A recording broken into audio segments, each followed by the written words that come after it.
Hey guys, and welcome to the channel. In honor of it having just been May the 4th, we're going back to the Star Wars universe and we're going to look at how to paint the Mandalorians from Star Wars Legion in a Nite Owl paint scheme. This tutorial is going to be a little bit more advanced than some of the other ones that we've done. It's not focused as much on just beginners and entry-level techniques, but it's a little bit more intermediate. So if you are a beginner or you're a less experienced painter, some of these techniques might be really good for you to practice and to work on, and it might be a good video to give you some more tools or to give you some more ideas of how to paint and increase your experience, increase your skill level. I decided to try to do something a little bit different, and normally what I would do is I would start from light colors and I would work my way down, especially when it comes to the armor and when it comes to the blue accents. But instead what I decided to do this time was lay an entire base coat down and start with kind of my darkest or my mid-range color and then work up. And to be honest, I wasn't very thrilled with how it turned out. It wasn't something that I felt like I did a great job with. It could be because it's just not a great way of doing things, or it could just be that it was new to me and trying something new. But I figured it would be a good idea to take a video of me trying a different technique and kind of what it looks like and what it takes to learn that skill and to develop something new. So with all of that in mind, let's go ahead and get to the painting.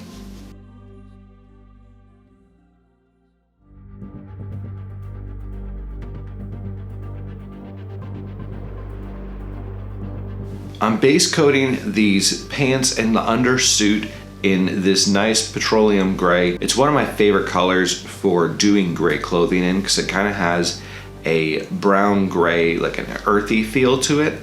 And I like that because it distinguishes itself from other grays that might be in the armor, on the gun, things like that.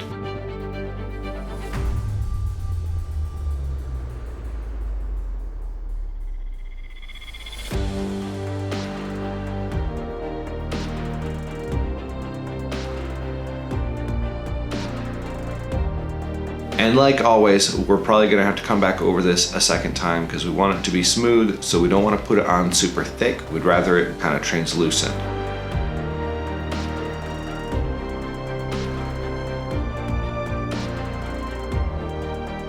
We've mixed this Abyssal blue with some of our coal black, and we're gonna put it on rather lightly.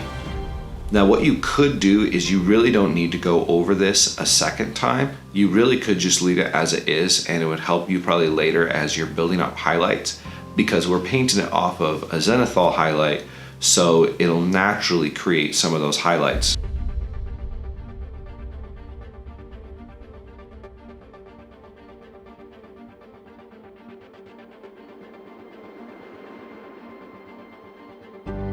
We're gonna paint the entirety of the jetpack in that color, but whenever we do the blues, we'll come back and paint over it with where we want the blue accents to be.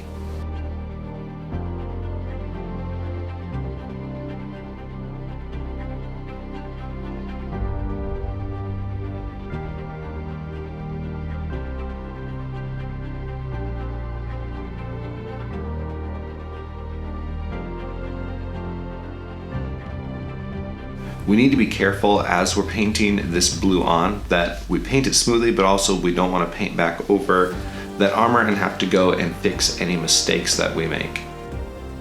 You can see once again how watered down this paint is that I'm putting on there. I don't want it super thick and opaque for this first coverage because we're going to slowly build it up.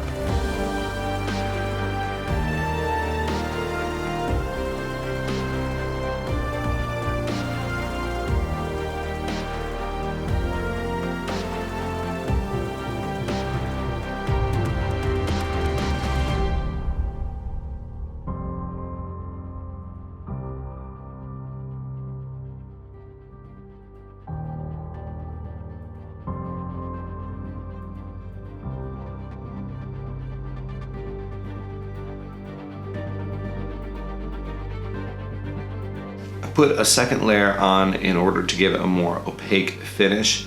In hindsight, I really would rather have not done this. This is what I was talking about, where I started from a much darker color and worked my highlights up. When I go back and do the rest of the unit, I won't do that. I'll go ahead and just put the one layer on and then build up my highlights and my shadows from there.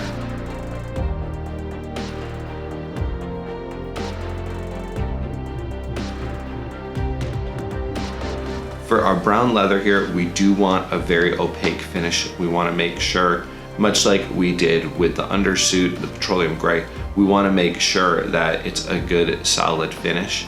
So we will have to go over this a second time as well.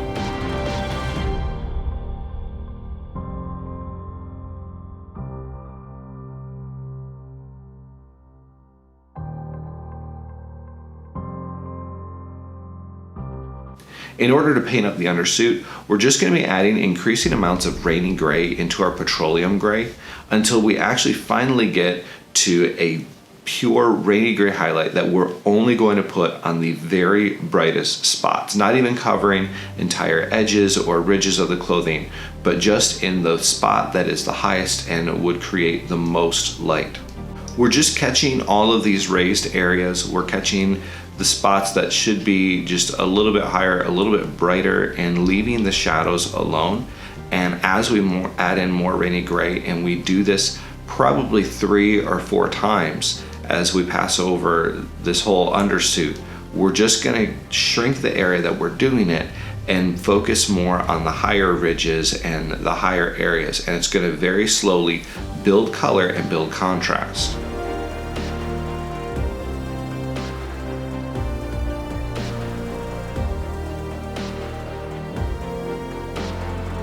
Now we need to make sure that our paint is smooth and our paint is watered down, because if it's not, if it's thick, or if it's got kind of a chalky consistency at all, it's not gonna make these transitions between colors as we go up to the higher highlights. It's not gonna make it look smooth like we want it to.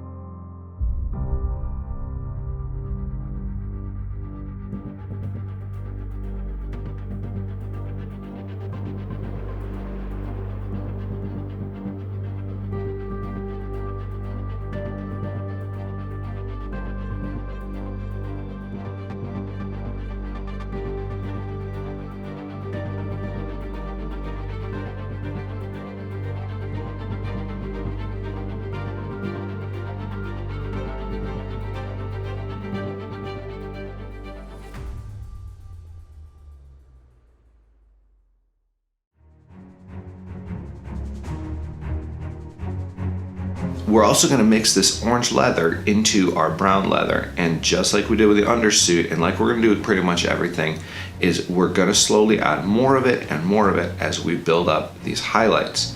It's an easy way to only have 2 colors on your palette and to be able to do a whole lot of things with them, as you just use one color as your highlight color and mix it into your base color to slowly build those transitions so that you get that nice smooth from dark into light, and you get some good contrast while keeping it nice and smooth.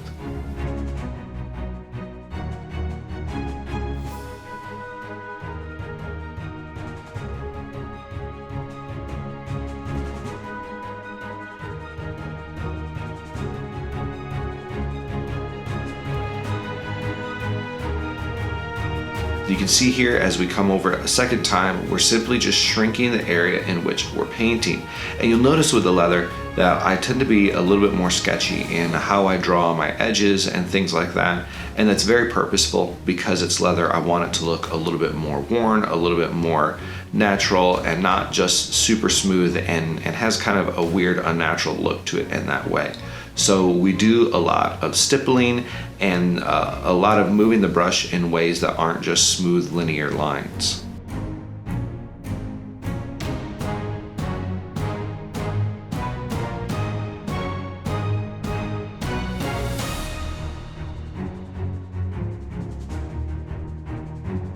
Here you can see just getting those edges with that pure orange brown in order to make them pop and just create that contrast.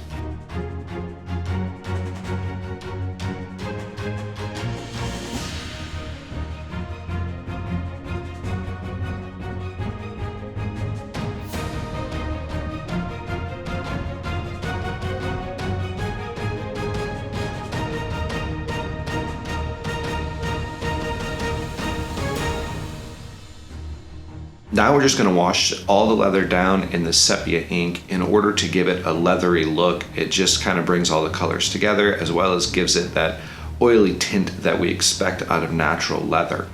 Because we're doing the sepia wash, you can make sure that you push your highlights really far, and it's going to go ahead and dull them down and make them look really good. You could actually push them a lot further than I chose to.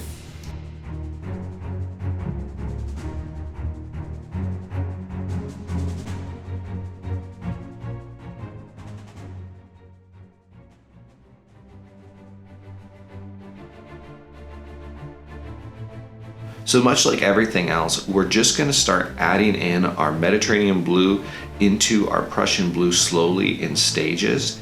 And we're going to be coming over with a thin down paint and just very slowly and very carefully building up the gradation from our darker color into our lighter color. Now, typically what I would do is I would actually start from a lighter color and I would work my way down. I decided to try to do this a little bit differently than what I normally do, just to kind of test it out and have some fun. I have to say, maybe it's because I'm not used to it, whatever reason, I much prefer to work from a lighter color and work my way down, or typically to work from a mid color. Then I can create shadows and I can create highlights and go back and forth that way. But I didn't really love starting from my deepest color. It felt like it was way more time consuming in order to slowly building up, especially here on the helmet where it's so smooth, that creating that gradient from light into dark, it took a lot of time.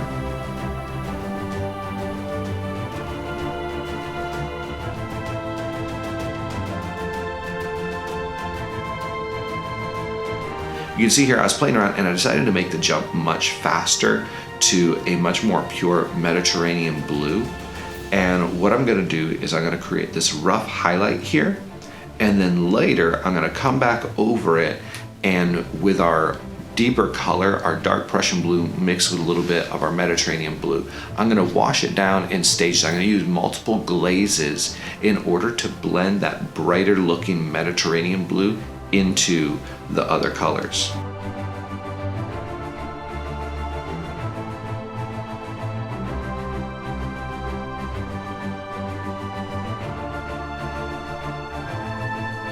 Here you can see using that glaze, and it's just going to come over it probably 3 or 4 times, honestly, in order to get it to kind of fade into one another and look like a smooth transition.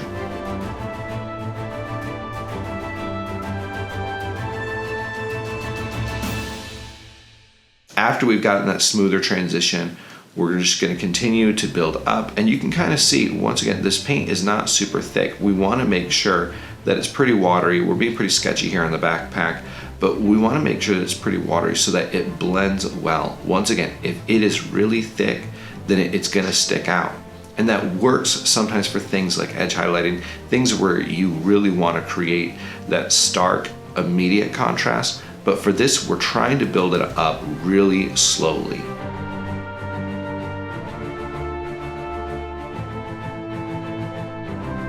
You got to make sure that you allow it to dry completely. If you do not allow it to dry in between adding these glazes, it's going to become streaky and splotchy, and you will completely wreck everything that you've been working on. This requires a lot of patience. Once again, it required more patience because I started from a darker color. I cannot say enough that I had a very aggravating and frustrating experience with this, but it was a good experience to try something different than from how I normally do it, and to just show that just because we're making videos doesn't mean we can't show our mistakes and things that we got wrong and things that we'd really like to change also.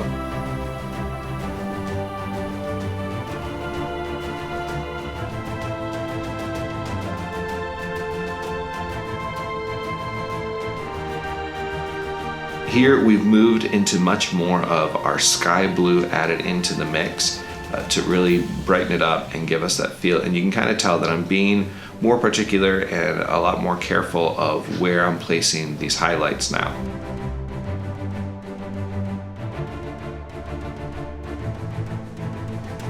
We've significantly shrunk down the area to really focus on edges and on where we want light to reflect the most.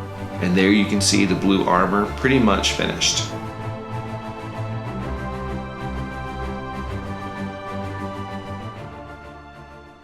We're doing something very similar, pretty much the same for the most part with the armor pieces all along. I'm just going to show my work on the chest piece because it was the easiest to get good video of, and it's kind of the surface that shows this the best. But once again, it's just taking our colors that we're using and it's slowly mixing them into one another, using it in very much a bit of a heavy glaze consistency and working over the surface. We want to pull it to where we want it to be brightest, to where we think that light would reflect the most, and then kind of leave the shadows a little bit darker. I can't say it enough, this is a slow process. It's going to require patience. You're not going to get it in a quick go by. It's not going to be something fast. So if you are wanting something fast, maybe go with something a little bit different, or just don't expect a super high quality, anything great coming out of it if you're going to really speed up the process.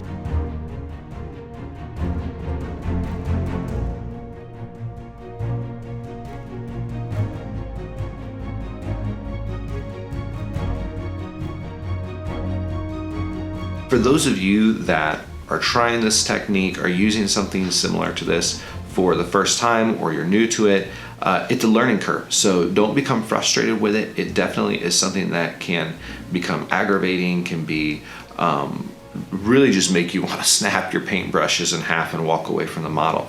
But just have patience, keep coming back and forth. The more you paint it, the better you'll get, the better idea you'll have. It's one of those things where it's hard to truly understand the concept until you're sitting down and you're practicing it and you're painting it. And the more you paint it, the more you're going to understand what's going on and what you need to do.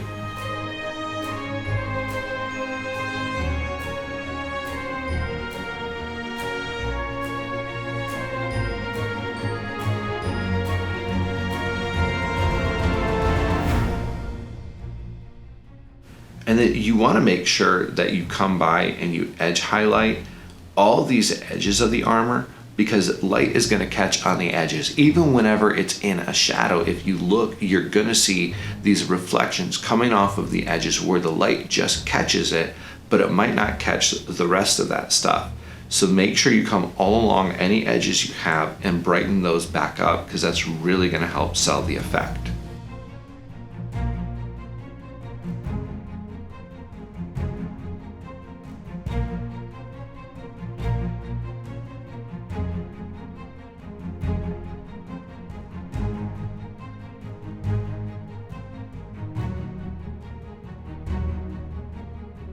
Just introducing more shadows here because I wasn't happy with how bright I had gotten the whole look as a whole.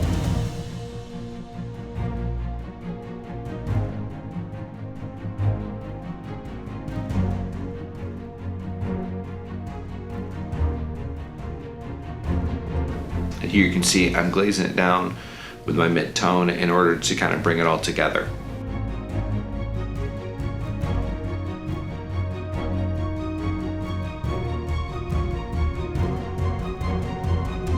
So there you have it. Here's the piece all in its entirety. It was a lot of fun to paint. I left the base black because I'm not sure exactly what I'm going to do with it yet. And you can see I painted that white rim on the helmet, which is why I wasn't too worried about the gradations there and how it went from light into dark. I hope this was helpful. I hope you guys enjoyed this. It was a lot of fun for me to paint, and I hope a lot of fun for you guys to watch. Thank you guys so much. I appreciate all of your time. I appreciate all of you that have liked my videos, that have shared them, you've subscribed, you've commented on them. All that means so much to me. I really appreciate that. If you have a Legion unit, a Legion Mini that you would like to see painted up, go ahead, drop it in the comments, jump over to Instagram, tell me about it on Instagram message. Let me know. I'd love to hear so that I have direction painting minis that you guys actually want to see. If you have any ideas for what you'd like to see in the future, I'd love to hear what they are. I'd love to be able to provide what you guys actually want to see, content that you guys actually want to see made. I'm looking at starting something that's a little bit different. I talk about it in the community page section of YouTube. So if you jump onto there, you can read about it, and then you can go over to my Discord channel, and I have a special area of the channel set up just for talking about it, and it's called the Play to Win series. So if you might be interested in some new content, some different content that is more focused on playing the game and not as much on just the hobby and modeling side of it, then jump on that, look at that, and definitely provide me with some feedback, what you think, ideas you have, and that I would really appreciate that. But thank you once again, all of your support, your time means so much. Until next time, I'll catch you guys later.